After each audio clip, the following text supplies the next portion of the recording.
Hello everyone, आज हम लोग पढ़ेंगे प्रेजेंट कंटिन्यूअस टेंस। पिछले टॉपिक में हमने पढ़ा था प्रेजेंट इंडेफिनिट टेंस, आज हम पढ़ेंगे प्रेजेंट कंटिन्यूअस टेंस। तो सबसे पहले देखते हैं कि प्रेजेंट कंटिन्यूअस टेंस क्या है। प्रेजेंट कंटिन्यूअस टेंस में हमें जो भी वर्क हम कर रहे हैं, जो भी काम हम कर रहे हैं, वो हमें अभी काम प्रेजेंट टेंस में होता हुआ नज़र आता है। जैसे जो काम अभी चल रहा है उसको ही हम प्रेजेंट कंटिन्यूअस टेंस कहते हैं। पहचान क्या है? जिन वाक्यों के लास्ट में, अंत में हम रहा है, रही है, रहे हैं आदि लगे हो रहते हैं, उन्हें हम प्रेजेंट कंटिन्यूअस टेंस मानते हैं। जैसे मैं पत्र लिख रहा हूँ, मैं खाना खा रहा हूँ, रही हूँ, रहे हूँ, जैसे कुछ वे जा रहे हैं।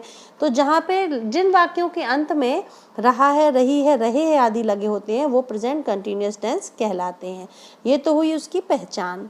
अब हम देखते हैं कि इस जो एफर्मेटिव सेंटेंस होते हैं उनमें हम स्ट्रक्चर कैसे बनाते हैं। मतलब एफर्मेटिव सेंटेंस का जो स्ट्रक्चर है सेंटेंस बनाने का, वो किस प्रकार से बनता है। सबसे पहले हम सब्जेक्ट लगाते हैं, फिर इज एम आर। अब इज एम आर हमने एक साथ बताया है, लेकिन ये सेंटेंस के अकॉर्डिंग आपको लगाना है। वर्ब की फर्स्ट फॉर्म प्लस उसमें आईएनजी जोड़ेंगे, यानी जो वर्ब की फर्स्ट है, जैसे खा रहा है, जा रहा है, तो उसमें आईएनजी लगेगा और फिर उसके बाद ऑब्जेक्ट या कॉम्प्लीमेंट लगाते हैं।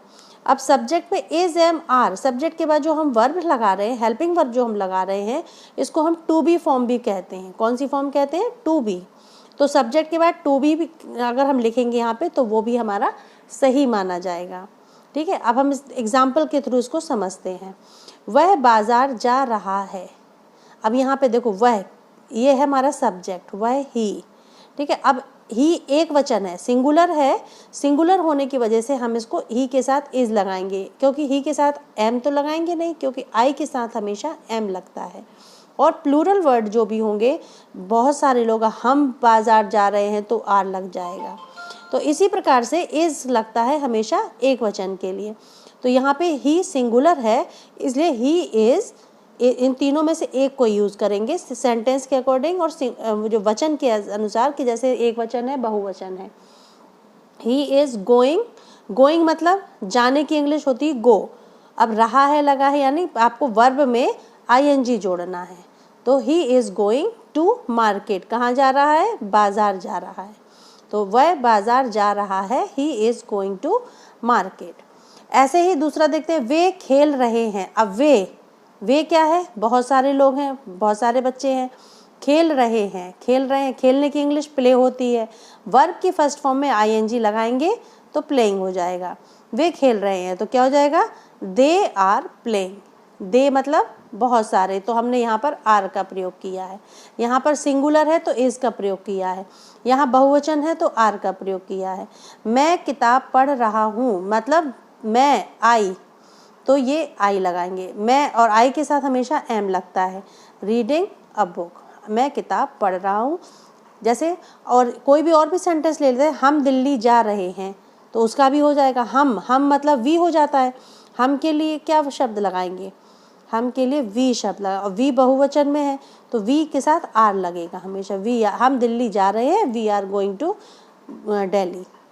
ठीक है, इस प्रकार से ये हमारा प्रेजेंट कंटिन्यूअस टेंस का एफर्मेटिव सेंटेंस बन जाता है।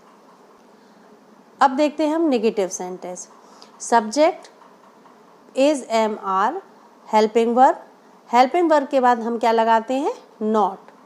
और वर्ब की फर्स्ट फॉर्म में आईएनजी लगना ही है, यानी आईएनजी का मतलब यहाँ पर जो हमने लिखा है, ये वर्ब की फर्स्ट फॉर्म में आईएनजी लगाएंगे और ऑब्जेक्ट और कॉम्प्लीमेंट। अब सब्जेक्ट सेंटेंस वही है, बहुत सिंपल है। आप अगर इसको मन से समझेंगे तो अब बहुत सिंपल इसके नियम हैं। आप देखिए, सब्जेक्ट वही है, सब्जेक्ट के साथ helping verb is am are ही लगनी है, लेकिन ये नेगेटिव सेंटेंस है, इसलिए इसमें नॉट का लगना बहुत ज़रूरी है। वर्ब की फर्स्ट फॉर्म आईएनजी, ऑब्जेक्ट और कॉम्प्लीमेंट। ठीक है, जैसे मैं सो नहीं रहा हूँ, मैं सो नहीं रहा हूँ, अगर यहाँ से हम नहीं हटा देंगे तो ये एफर्मेटिव सेंटेंस हो जाएगा, क्योंकि सकारा, इसमें नॉट लगाने से नेगेटिव बन गया है। मैं सो रहा हूँ, आई एम स्लीपिंग। ठीक है, अगर मैं नहीं सो रहा हूँ तो इसमें क्या करते हैं? सब्जेक्ट, सब्जेक्ट के बाद हेल्पिंग वर्ब, हेल्पिंग वर्ब के जस्ट बाद हमें नॉट लगाना है। उसके बाद वर्ब की फर्स्ट फॉर्म में ing। अगर ऑब्जेक्ट होता तो हम उसको आगे भी लिख देते। हम स्कूल नहीं जा रहे हैं, we are not going to school. इसका भी स्ट्रक्चर आप देख लीजिए, वही स्ट्रक्चर है, बस केवल इसमें नॉट हमें सब लिंक ये हेल्पिंग वर्ब के बाद में हमें नॉट लगाना है, ठीक है। और मेन वर्ब में ing लग जाएगा। वह खाना नहीं खा रहा है, he is not eating the food. वह खाना नहीं खा रहा है। इसी प्रकार से इंटेरोगेटिव सेंटेंस, इंटेरोगेटिव मतलब प्रश्नवाचक वाक्य। अब प्रश्नवाचक वाक्य हमने आप लोगों को पिछले वीडियो में बताया था, दो प्रकार से होते हैं, एक येस नो टाइप और एक WH टाइप, ठीक है। ये ठीक है, WH type, yes no type. Yes no type अगर क्वेश्चन है तो इसमें इज एम आर से आप शुरू करेंगे। अगर WH टाइप क्वेश्चन है तो पहले क्वेश्चन वर्ड लगाएंगे, उसके बाद हेल्पिंग वर्ब लगाएंगे।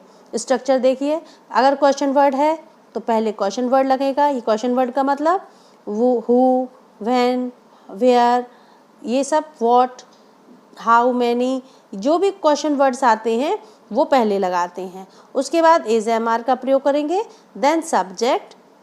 क्वेश्चन वर्ड में हमेशा ध्यान रखना है, आपको वर्ब पहले लगानी है। क्वेश्चन वर्ड के बाद आपको वर्ब लगेगा प्रश्नवाचक वाक्य में, ठीक है। वर्ब से के बाद फिर हम सब्जेक्ट लिखेंगे।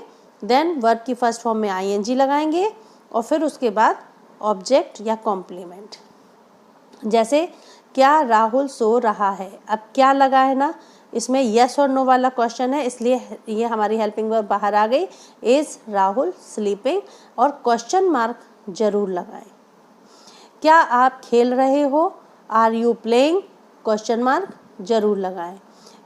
क्या मैं जन्मदिन मना रही हूँ, am I celebrating birthday, question mark जरूर लगाएं। क्वेश्चन मार्क तो आपको लगाना ही है, ठीक है। इसी में इंटेरोगेटिव नेगेटिव होते हैं। इंटेरोगेटिव यानी प्रश्नवाचक में भी नेगेटिव सेंटेंस होते हैं। स्ट्रक्चर वही रहेगा, question word, is am are, subject, subject के बाद नॉट लग जाएगा। बस आपको इस बात का ध्यान देना है, नेगेटिव सेंटेंस है तो नॉट जरूर लगाना है। वर्ब की फर्स्ट फॉर्म में ing, ऑब्जेक्ट और कॉम्प्लीमेंट। क्या हम दिल्ली नहीं जा रहे हैं, तो are we not going to Delhi, और क्वेश्चन मार्क जरूर लगाएं।